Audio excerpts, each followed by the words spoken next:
Bom dia a todos, irmãos, graça e paz.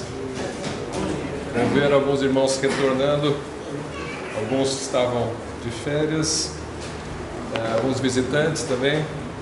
Sejam todos bem-vindos. Estamos na série, para quem não está acompanhando, estamos numa série de estudos dos evangelhos, os 4 evangelhos, comparando as histórias relatadas nos 4 evangelhos. E eu convido os irmãos a abrirem suas Bíblias no Mateus capítulo 9, versículo 27.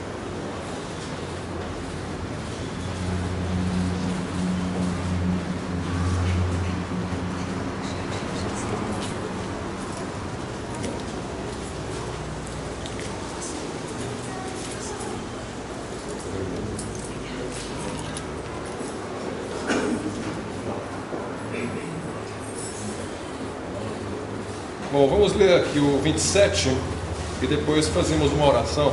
Mateus 9, 27. E partindo Jesus dali, seguiram-no 2 cegos, clamando e dizendo: tem compaixão de nós, filho de Davi. Vamos orar. Senhor Deus, agradeço ao Senhor pela compaixão que Tu tiveste de nós, que éramos cegos, e o Senhor nos iluminou. Estávamos perdidos e o Senhor nos salvou pelo Teu amor, pela Tua graça, pela Tua preocupação conosco, Deus. Sem mérito algum de nossa parte, o Senhor nos salvou pela Tua compaixão.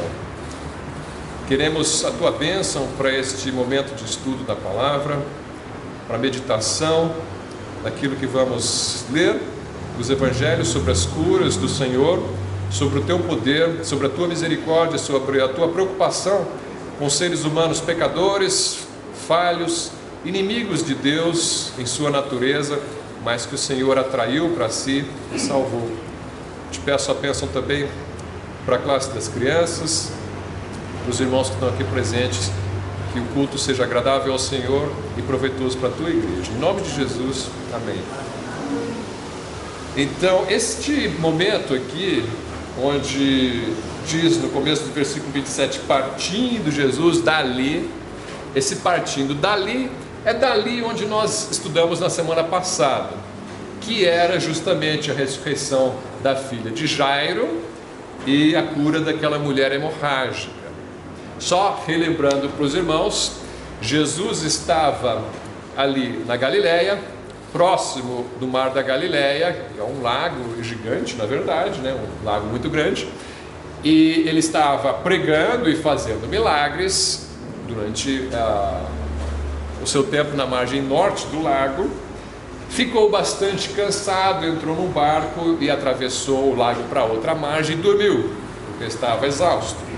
E veio a tempestade, acordaram ele e ele acalma a tempestade. Chega do outro lado, ele é recebido por endemoniados gadarenos, ele exorciza os endemoniados e ele doutrina os endemoniados. Ele é solicitado a se retirar dali pelos donos dos porcos que morreram, né? Daí ele retorna para a outra margem. Chegando na outra margem, vem a multidão de volta sobre ele, e o Jairo pede para que ele vá curar a sua filha que está à morte. Ele vai, a multidão ali apertando ele, uma mulher o toca, ele cura essa mulher de hemorragia, chega lá com a filha de Jairo, ele ressuscita a filha de Jairo, tudo isso sem ter tempo para descansar. O máximo de descanso que ele teve foi um pouquinho de sono que ele estava tentando ter no barco ali, e os discípulos não deixaram ele dormir. Então ele estava numa sequência de trabalho, pregação, cura, e não tinha tempo para respirar, né? Esse era o ministério dele, e por vezes ele tinha assim umas sequências longas, sem tempo para poder parar e orar, ou descansar, ou comer, né? Então era um ministério muito atarefado, né? Certa vez ele estava curando no sábado e reclamaram com ele que estava curando no sábado. Ele falou: meu pai trabalha até agora, eu trabalho também, né? Então ele trabalhava muito. O ministério de Jesus aqui na terra teve poucos momentos de descanso. Claro que ele descansava, claro que ele comia, precisava disso, era um ser humano, né? Nosso Deus encarnado, mas como homem. E aqui então vem nessa sequência, né? Versículo 27, partindo dali, partindo da casa de Jairo, né? Seguiram-no 2 cegos clamando e dizendo: tem compaixão de nós, filho de Davi.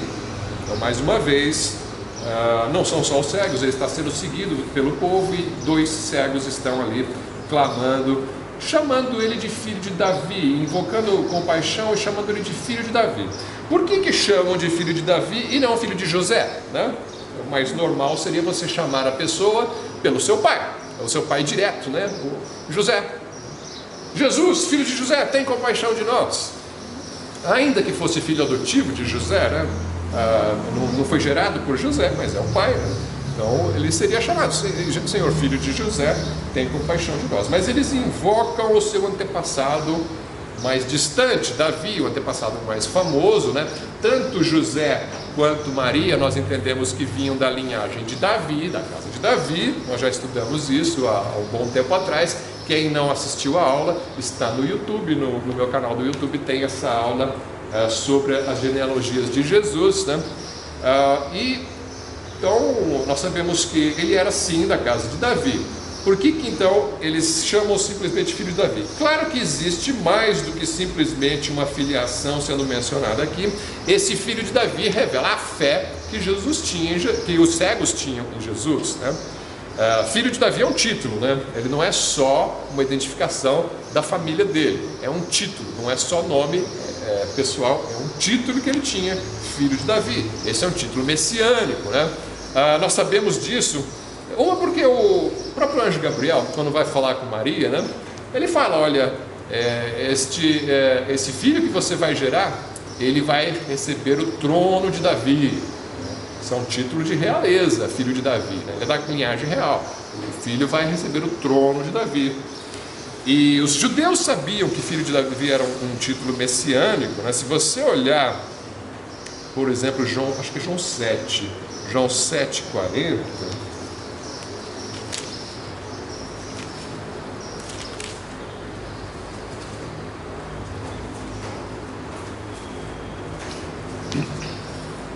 Quando Jesus estava ali pregando entre os judeus, né? E as pessoas estão ali olhando aquilo e conhecendo Jesus e discutindo entre si quem seria esse homem que faz tantos milagres e tem essa palavra, né? E João 7:40, então muitos da multidão, ouvindo esta palavra, diziam: verdadeiramente este é o profeta. Uns diziam que ele era um profeta, o grande profeta que viria. Outros diziam: este é o Cristo. Mas diziam outros: vem pois o Cristo da Galileia? Não diz a Escritura que o Cristo vem da descendência de Davi e de Belém, da aldeia de onde era Davi? Então eles sabem que o Cristo vem da descendência de Davi. Olha, filho de Davi. Alguns diziam: esse é o filho de Davi, esse é o Cristo.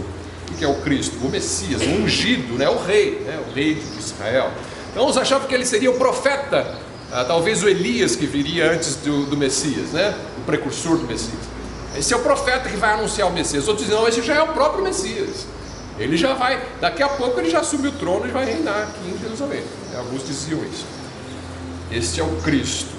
E aí uns falavam, argumentavam: não, mas o Cristo vem da Galileia. Não, o Cristo não vem da Galileia, ele vem da Judéia. Ele vai da casa de Davi, vai nascer em Belém, conforme as profecias. Eles não sabiam que ele tinha de fato nascido em Belém, só que ele cresceu na Galileia, em Nazaré, né? Então alguns não sabiam disso, estavam ali pensando: mas ele vem da Galileia? Não, o Messias tem que vir da Judéia, tem que vir de Belém. Então, quando os cegos falam: filho de Davi, tem compaixão de nós, eles estão proclamando a sua fé. Eu sei que o Senhor é o filho de Davi, o Senhor não é só um profeta, o Senhor não é só um curandeiro, o Senhor é o Messias, né? Eu creio que tu és o Messias. Então eles estão proclamando a própria fé deles e estão falando: tem misericórdia de nós. Por que está falando isso? Eles querem ser curados, evidentemente, né? Eles ainda não falaram o que eles querem. Eles ainda não falaram o que eles querem. Depois eles vão dizer, quando Jesus pergunta para eles, né? Então, desculpa, versículo 28. E quando chegou a casa, os cegos se aproximaram dele, e Jesus disse-lhes: credes vós que eu posso fazer isso? Disseram eles: sim, Senhor. Então, claro, isso o quê? Curar a sua cegueira, né? Evidentemente.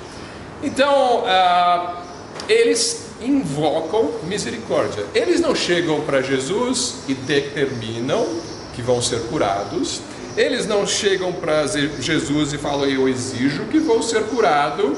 Eles chegam para Jesus e eles imploram a cura baseados na compaixão, não em algum direito que eu tenho de ser curado, não em uma obrigação que Jesus tem de me curar, mas em uma compaixão, que eu sei que o Messias é compassivo e ele pode se compadecer de mim e curar a minha cegueira, né?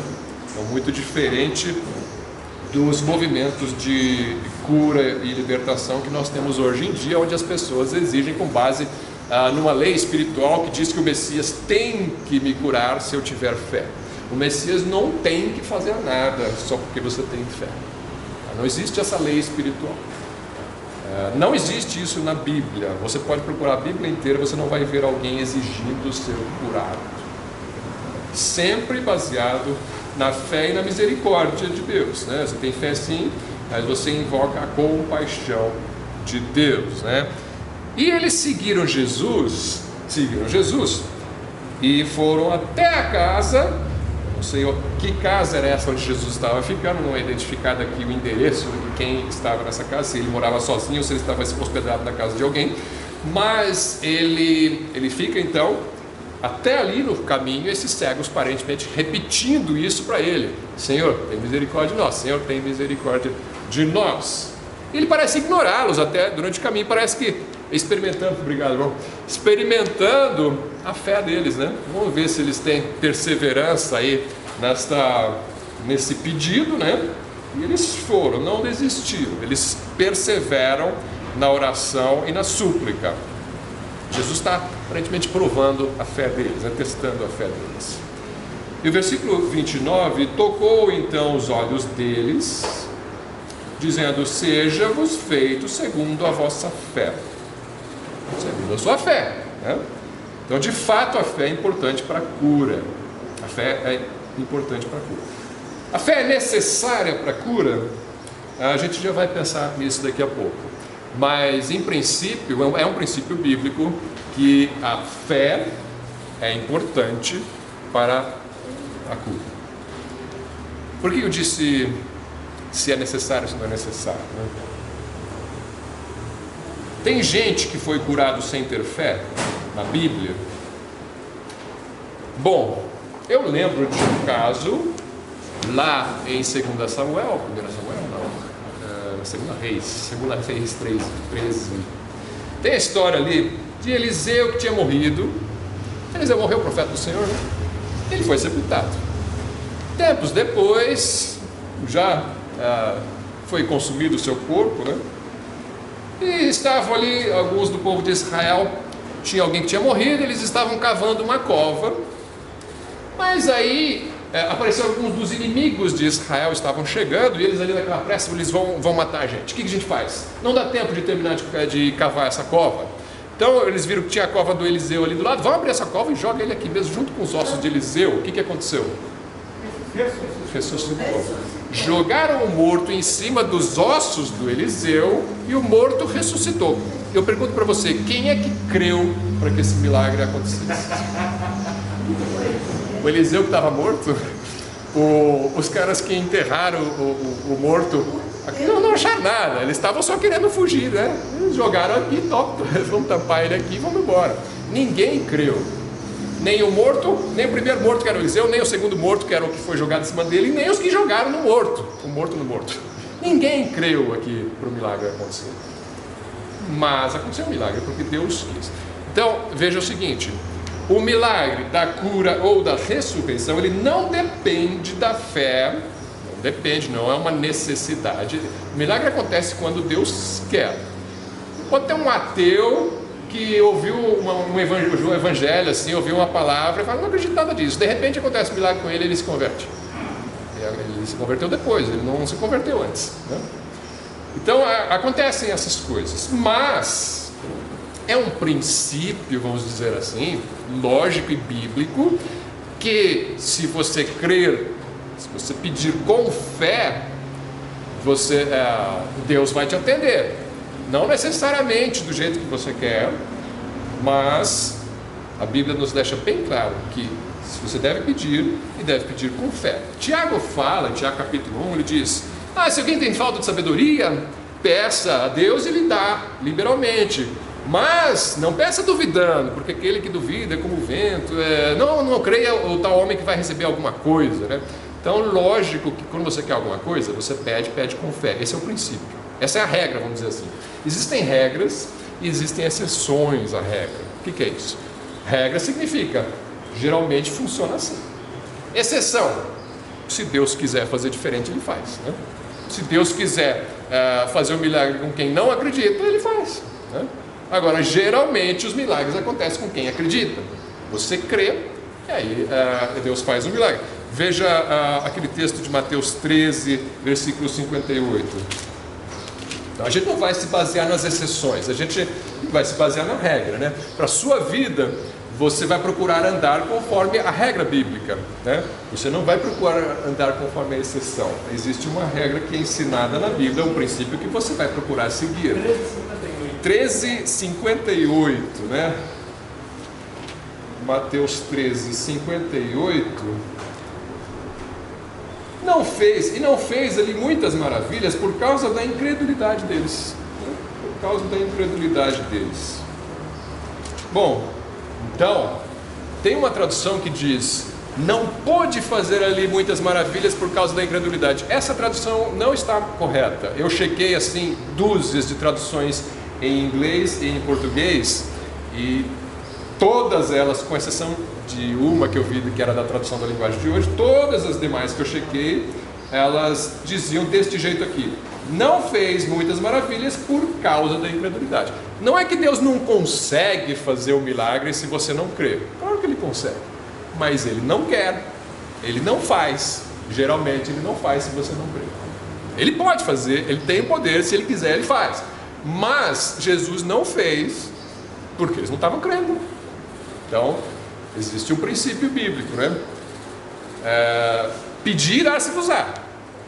O que significa isso? Sim, se você não pedir, geralmente, em princípio você não vai receber, né? Às vezes você até recebe pela misericórdia de Deus, mas o princípio é peça, né? A pessoa uma vez me perguntou: mas por que eu tenho que pedir se Deus já sabe o que eu preciso, né? Não preciso pedir. A pessoa não era crente.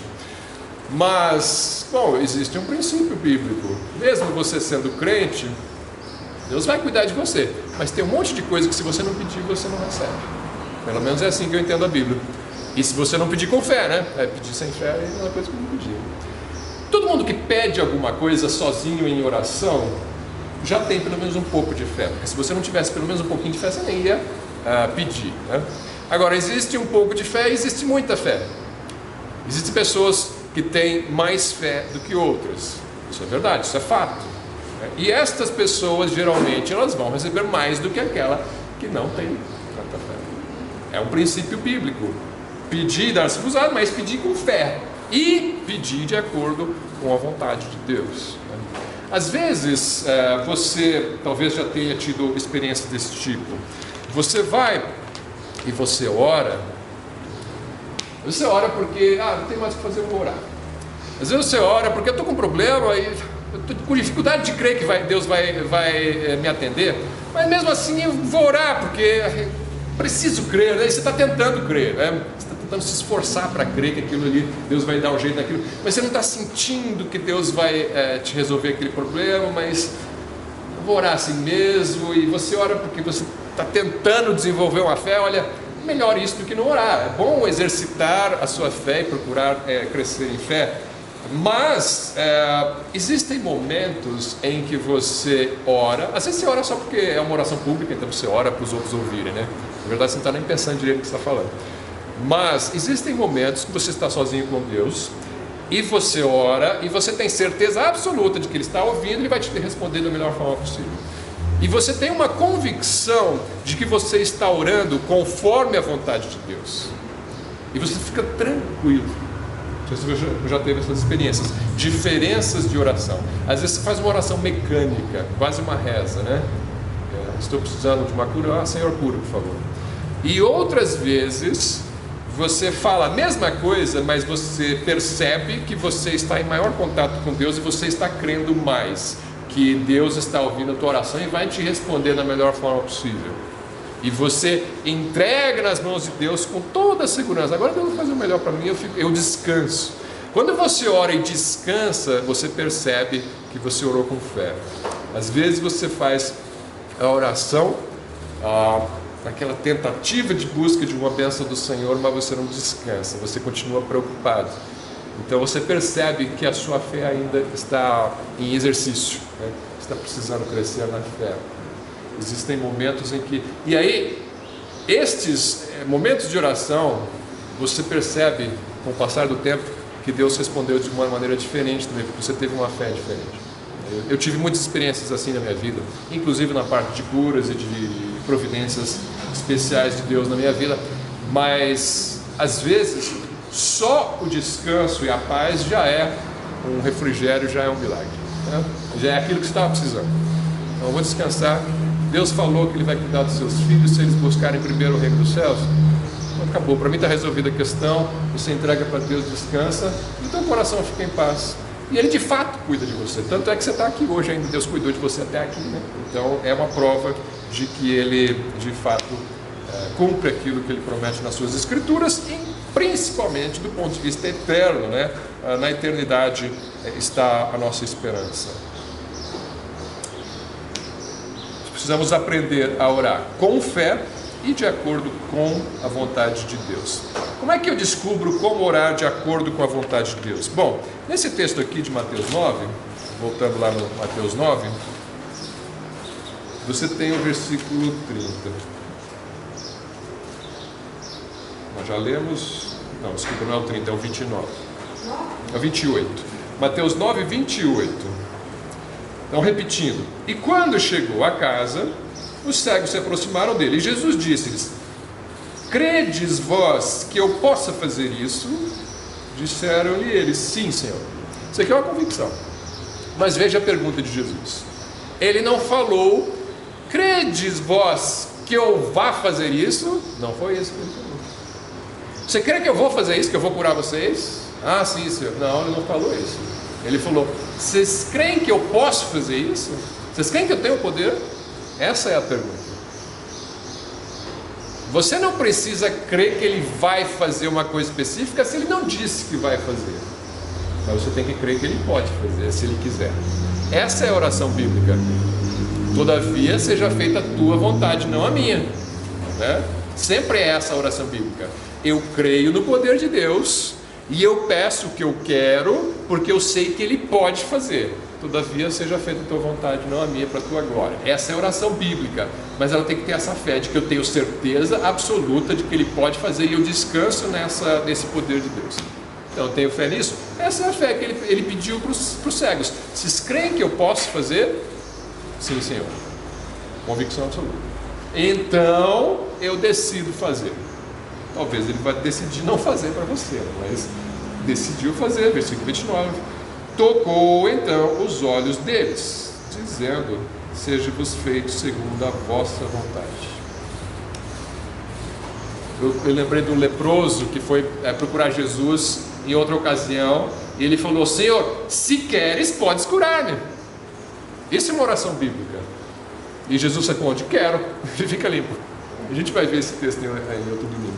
Mas você quer? Se o Senhor quer, Ele pode. Esse é o pedido bíblico. Não é exigência. Você chegar e exigir baseado numa lei espiritual, aí, essa lei espiritual que Deus tem que fazer o que eu quero se eu tiver fé. Tem muitos crentes que pregam isso, que Deus tem que fazer o que eu quero porque eu tenho fé. Existe uma lei espiritual que obriga Deus a me fazer isso. Evangélicos pregam isso. Isso é heresia. Isso é heresia que não vem da Bíblia, pode procurar, mas ela vem da feitiçaria, ela vem do xamanismo, que é a feitiçaria asiática, termo asiático para feitiçaria, onde eles creem que você pode controlar os poderes espirituais da natureza por meio da tua palavra e por meio do pensamento. E aí você controla a natureza a teu favor. Os feiticeiros e xamãs fazem isso. Oi. Alguns inclusive alegam que quando você ora, seja feita a vossa vontade, não a nossa, é porque na verdade nós somos muito crentes frios, mas nós estamos acreditando. Ah, sim. Deus possa fazer, você de acordo com a sua vontade, enfraquece a oração. Enfraquece a oração. Eu já vi gente criticando fortemente, eu vi pastor evangélico criticando essa oração quando você faz: ah, Senhor, seja feita a tua vontade. Não, isso é falta de fé.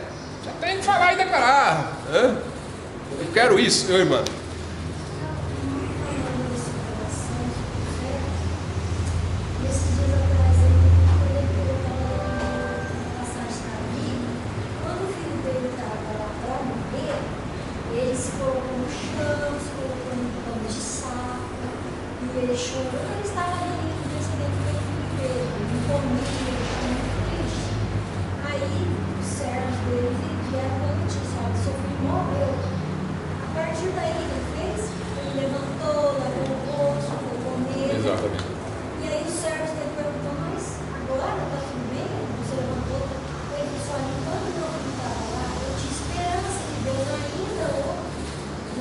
Exato. Ele não morresse. Mas agora ele já é morto, não posso fazer mais.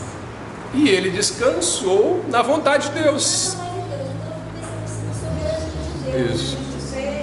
Mas a gente sabe que acima da gente tem as planilhas. Claro. É impressionante, a pessoa está lá chorando, tudo, e os céus até. Esse é o mesmo Davi que orou e Deus deu graça que ele matasse um leão, que ele matasse um urso, que ele matasse um gigante. Mas se esse mesmo Deus dissesse: seu filho vai morrer, ele morre. Glória a Deus, né? Ele tinha. Na realidade, seja feita a vontade de Deus, é mostrar total dependência de Deus. Até Jesus fez isso. Sim. Mostrando dependência. Não é enfraquecer a oração. Muito pelo contrário. É fortalecer. Sim. A dependência. É que tem gente que acha que Deus depende da minha autoridade. É verdade. Um dia, tem um servo de Deus, já faleceu, Dave Hunt, ele fala muito sobre isso. Talvez um dia a gente faça uma aula ou um mini curso sobre esse assunto. Mas, enfim, sobre que assunto? O assunto do misticismo e ocultismo entrando dentro da igreja por meio dessas doutrinas. Bom, seguindo aqui o texto. Ele vai, então, esse diálogo inicial e rápido com os cegos, versículo 30, e os olhos se lhes abriram. Então Jesus curou-os. Deus curou a cegueira deles. E Jesus ameaçou-os dizendo: olhai que ninguém os saiba. Ele sempre falava isso, né? Não conta para ninguém não, né? Assim, aquele pedido impossível, né? Assim, eu era cego, as pessoas sabem que eu sou cego, mas eles vão ver que eu estou vendo, não tem como não falar. Sim, mas pelo menos agora não sai por aí contando para todo mundo. Por quê? Jesus não quer sensacionalismo, ele não estava procurando propaganda, ele também queria sossego, né? Ele queria sossego, ele não queria sempre essa propaganda em cima dele, não agora, não nesse momento. Ele falou: não conto para ninguém. Versículo 30, mas tendo eles saído, divulgaram a sua fama por toda aquela terra. Precisava disso, né? Podia esperar pelo menos uns dias aí. Não, eles fizeram exatamente o contrário do que ele falou. A pessoa não se conteve, né? Eu tenho que falar. Não tem que falar, você tem que obedecer a Deus, né? Deus falou para você não falar, por enquanto você não fala, né? As pessoas vão ver com o tempo que você está diferente, que você está enxergando, né? Mas não era para eles saírem falando. Eles foram salvos? Sim, eu creio que eles foram salvos. Eles creem que Jesus é o filho de Davi, que ele é o Messias. Eles creram no poder dele. Jesus foi lá, curou-os. Mas salvos que eram desobedientes aqui, né? Eles saíram fazendo o contrário. Eles não se contiveram, eles saíram fazendo algo que Jesus falou para eles não fazerem, independente de você saber por que Jesus falou ou não falou, né? Mas ele falou para não falar, então não fala, né?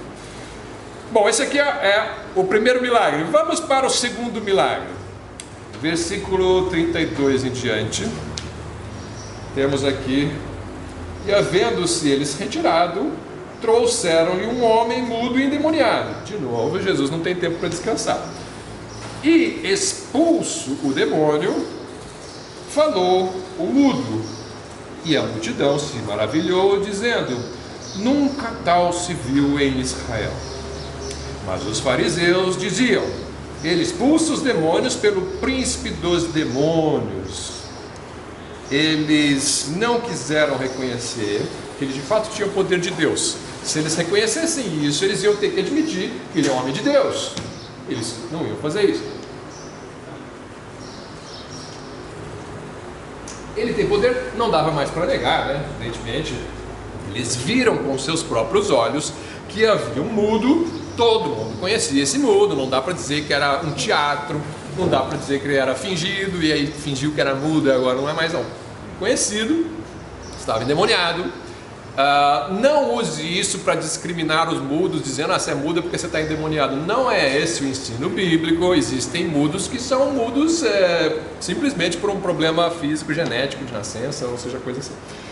E a Bíblia não diz que todas essas enfermidades são devido a demônio. Este caso era: ele nasceu assim, ele ficou mudo depois, quando ficou endemoniado, num ritual satânico. Você não sabe a história deste mudo. Você sabe que tem uma pessoa muda e ele era endemoniado. As pessoas sabiam que era mudo e endemoniado. Segundo o texto, aparentemente as pessoas sabiam, porque o texto já diz que trouxeram-lhe um homem mudo e endemoniado. Como é que eles sabiam que ele era endemoniado? Provavelmente tinha outras manifestações além da mudez, né? Não é só o fato de ser mudo. Eles trouxeram um mudo e endemoniado. Como eles sabiam que era endemoniado se ele não falava? Não sei. Mas o texto diz que ele era mudo e endemoniado. Parece que sim, porque ele deixou de ser mudo logo depois de expulsado o demônio, né? Pode ter 2 milagres ou não, mas aparentemente estava ligado com o demônio. O versículo 33 diz: e expulso o demônio, falou o mudo. Parece que o demônio causava a mudez, né? Dá para você fazer essa conexão aqui. E a multidão se maravilhou. Bom, aqui Jesus então é chamado de satânico pela primeira vez no livro de Mateus. Existe uma outra ocasião mais para frente, uma outra passagem que os fariseus falam: ele expulsa os demônios pelo poder de Beelzebul, maioral dos demônios, né? Aí Jesus responde: se eu expulso pelo Beelzebul, por que expulsam os seus filhos, né? E se Satanás está dividido contra a sua própria casa, se Satanás expulsa Satanás, então a sua casa vai ruir. Isso não tem lógica, né? Está falando que eu expulsei pelo poder do demônio? Isso não tem lógica. Como é que o diabo vai expulsar seus próprios demônios, né? Bom, vamos pensar um pouquinho aqui. A rigor, né? Nós fazemos algo semelhante ao que os fariseus fizeram quando nós vemos curas acontecerem no espiritismo e nas religiões afro-brasileiras ou religiões pagãs. Quando acontece uma cura sobrenatural, muitas vezes nós falamos: isso foi pelo poder de Satanás. Muitas vezes nós concluímos isto assim. E aí uma vez eu estava conversando com um espírita, né? Ele estava falando: olha, mas eu vi, eu li. Ele falou que leu, ele não falou que viu, mas muitas pessoas dizem que viram. Olha, esse livro aqui está falando que, não sei se era o Dr. Fritz ou com outro doutor, que ele incorporava na pessoa e fazia um milagre, curava a pessoa de tais e tais doenças, né? Eu falei: olha, mas não bate com a palavra de Deus a doutrina do espiritismo. Mas então o que é? Olha, isso aí pode ser o poder de Satanás curando. Eu falei: mas como é que Satanás vai fazer uma coisa boa? Eu falei: não, para escravizar, enganar as pessoas e levar as pessoas ao inferno. Bom, foi isso que os fariseus falaram de Jesus. Tirar o foco. Essa é uma resposta que nós damos muitas vezes, mas isso é o que os fariseus falaram de Jesus. Por que é diferente? O que eu falo do espírita, e alguns espíritas que vão assistir pela internet vão com certeza me criticar por causa disso, mas por que eu falo isso do espiritismo? E eu digo, é assim. E os fariseus falaram de Jesus, e Jesus diz, não é assim, isso não tem lógica. Mas por que para mim tem lógica e para os fariseus não tem lógica? Qual era o erro dos fariseus? Vamos pensar um pouquinho sobre isso. Um exemplo também, assim, você tem nas religiões afro-brasileiras, espíritas, né? Você tem a Umbanda e a Quimbanda, né? A Quimbanda é algo que muitos vão chamar de satanismo, vamos dizer assim. É magia negra, né? Você faz trabalhos para matar alguém, para adoecer alguém, coisa assim, amarra alguém, né? Aí tem a Umbanda que eles dizem que é da luz, é a mesa branca, né? Onde eles fazem o trabalho para desfazer as amarras da Quimbanda. Então, supostamente, existe uma guerra ali entre a Quimbanda e a Umbanda. Um amarra e o outro desamarra. É o bem e o mal, né?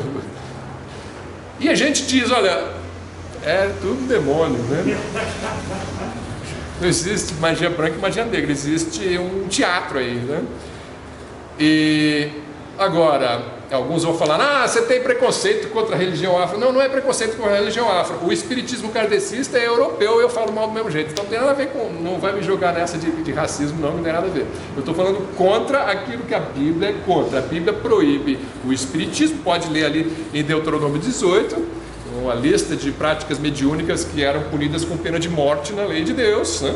Então, você tem aí uma proibição bíblica. Independente de você entender ou não entender as coisas desse mundo espiritual, uma coisa é clara, a Bíblia proíbe. Então, eu posso pregar de consciência tranquila o espiritismo kardecista europeu branco do demônio, e o espiritismo afro-brasileiro, umbandista ou quimbandista, candomblé, use o nome que você quiser, macumba, o voodoo no Haiti, né? Esses nomes todos aí, tudo das trevas, é tudo feitiçaria, é tudo misticismo e ocultismo, e é proibido na Bíblia. Então, como é que você está dizendo? Mas eu vi, esse que foi amarrado, eles fizeram um trabalho para ele, as coisas estavam dando errado.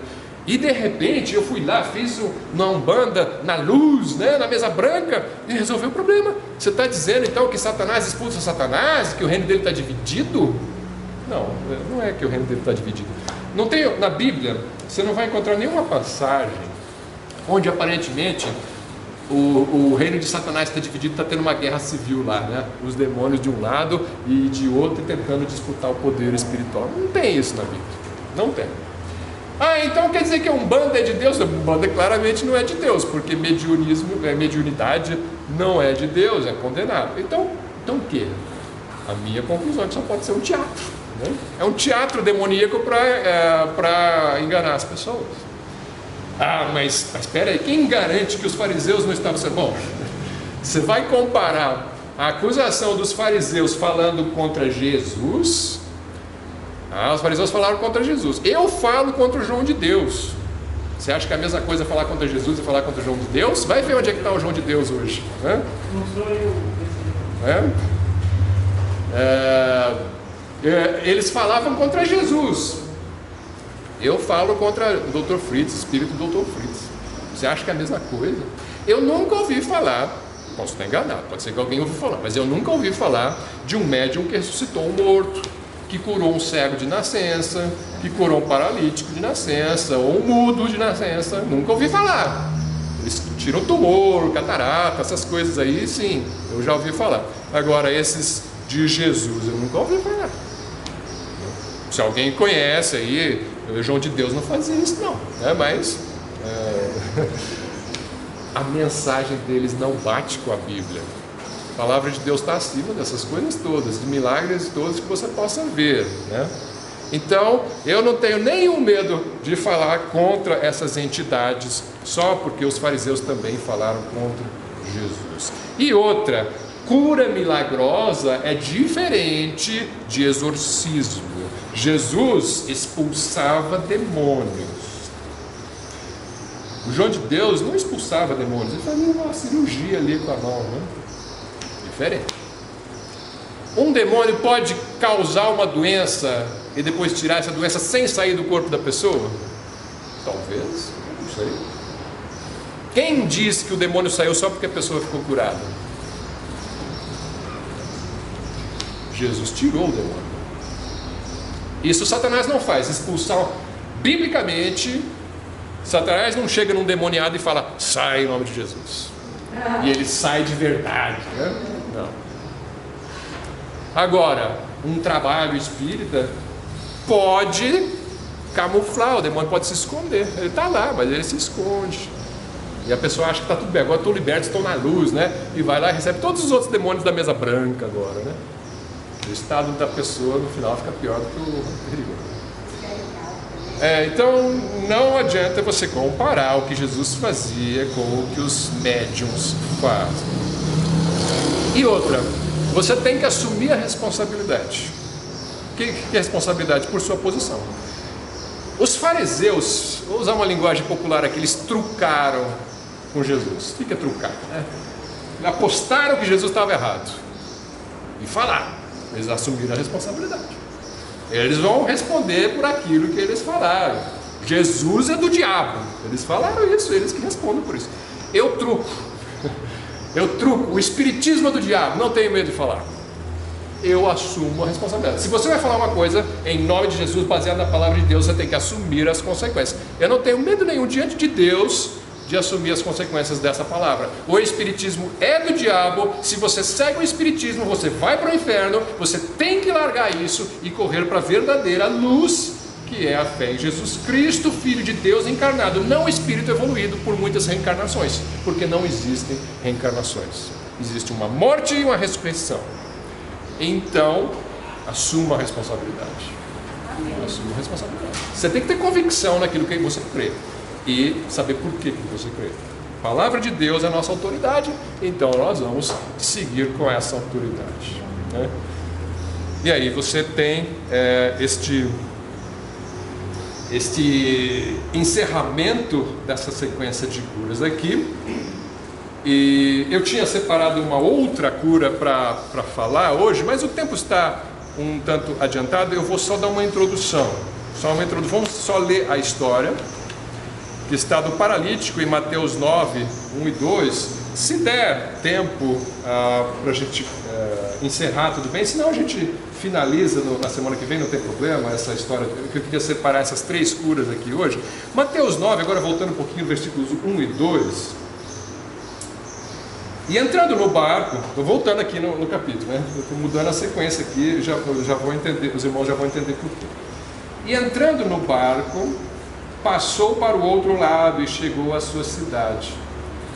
E eis que lhe trouxeram um paralítico deitado numa cama.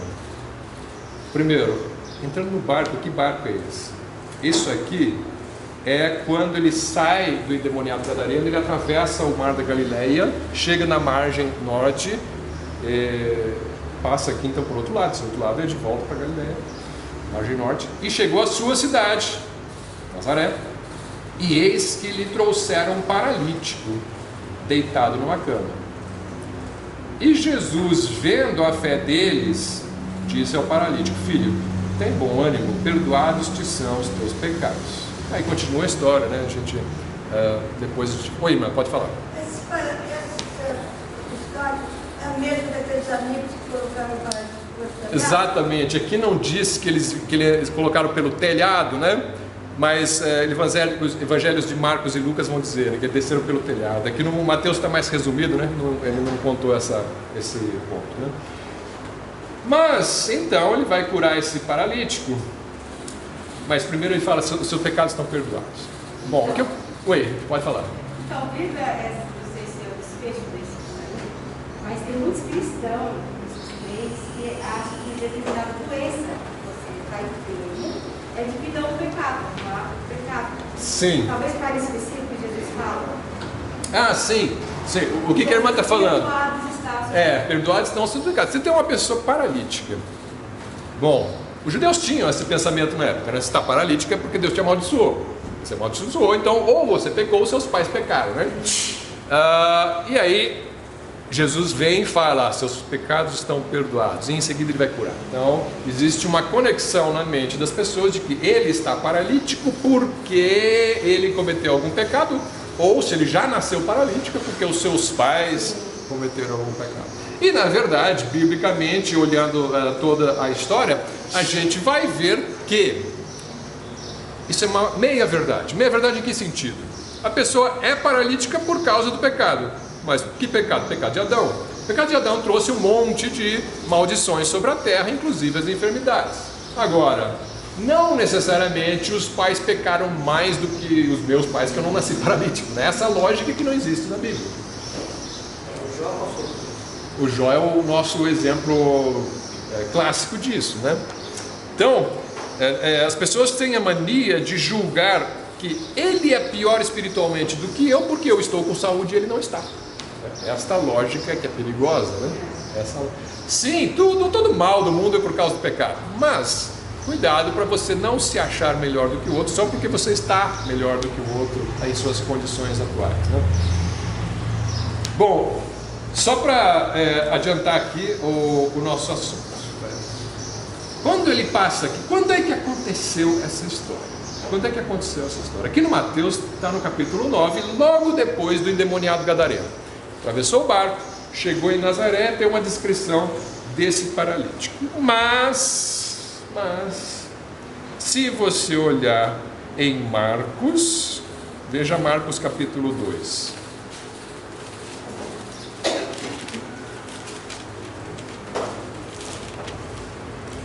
Versículo 1. Aqui está no comecinho do livro, né? Nem falou de gadareno nenhum, de expulsão nenhuma. Já no começo do livro, vem e fala assim: e alguns dias depois, entrou outra vez em Cafarnaum e soube-se que estava em casa. E logo se ajuntaram tantos que nem ainda nos lugares junto à porta cabiam, e anunciava-lhes a palavra. E vieram ter com ele, conduzindo um paralítico trazido por 4. E não podendo aproximar-se dele por causa da multidão, descobriram o telhado onde estava e, fazendo um buraco, esse aí, baixaram o leito em que jazia o paralítico. E Jesus, vendo a fé deles, disse ao paralítico: filho, perdoados estão os teus pecados. Mesma história, né? É impossível que tenha acontecido a mesma coisa duas vezes, está muito parecido, né? Só deve ser a mesma história. E aí você vai ver lá em Marcos 5, vai ter a história do gadareno. Marcos capítulo lá para frente. Mas peraí, o Mateus diz que foi depois do gadareno, o Marcos diz que foi antes do gadareno. Que história é essa, né? Aí você vai lá para Lucas. Essa história do paralítico está em Lucas 5. Lucas 5:17. Aconteceu que num daqueles dias estava ensinando, estavam ali assentados fariseus, doutores que tinham vindo de todas as partes da Galiléia, da Judéia e Jerusalém, e o poder do Senhor estava ali para os curar. E eis que os homens transportaram numa cama um homem que estava paralítico, etc, etc, etc. Vai contar a mesma história. Lucas 5. Quando que acontece a história do gadareno em Lucas? Em Lucas 8.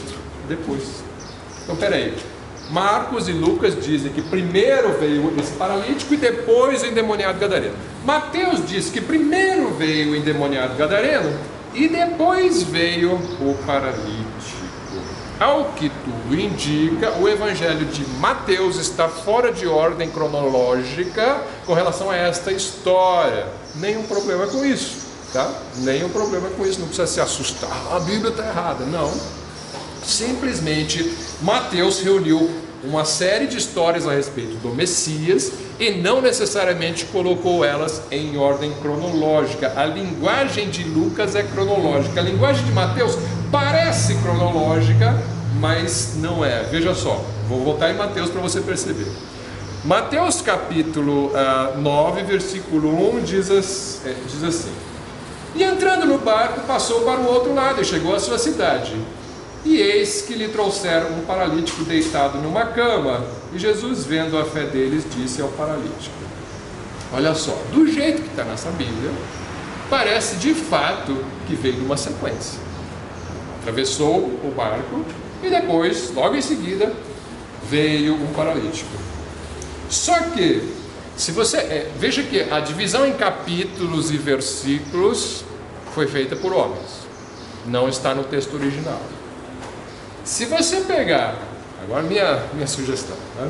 Se você pegar este começo do capítulo 9 e jogar para o capítulo anterior, vem na mesma sequência, mesmo texto, não mudou nada. Você só tira essas divisões de capítulo e versículo aí. Você vai ter a descrição da história do gadareno. Ele vai terminar com o exorcismo do gadareno. Vem lá no capítulo 8, versículo 34, e eis que toda aquela cidade saiu ao encontro de Jesus, e vendo-o, rogaram-lhe que se retirasse dos seus termos. E entrando no barco, passou para o outro lado e chegou à sua cidade. Ponto. Acabou uma história. Vai começar uma outra história. Eis que lhe trouxeram um paralítico deitado numa cama. Você podia colocar a divisão do capítulo aqui. Tá? Então, essa divisão em capítulos e versículos foi feita por homens. Tá? Ao que tudo indica, a sequência temporal, cronológica, é a do Lucas e do Marcos. A sequência do Mateus é uma sequência lógica, que o Mateus quis colocar os eventos logicamente desse jeito. Tá? Não é uma contradição, só isso que eu quero dizer para os irmãos. Uma contradição entre Mateus e Marcos e Lucas. Não há tal contradição.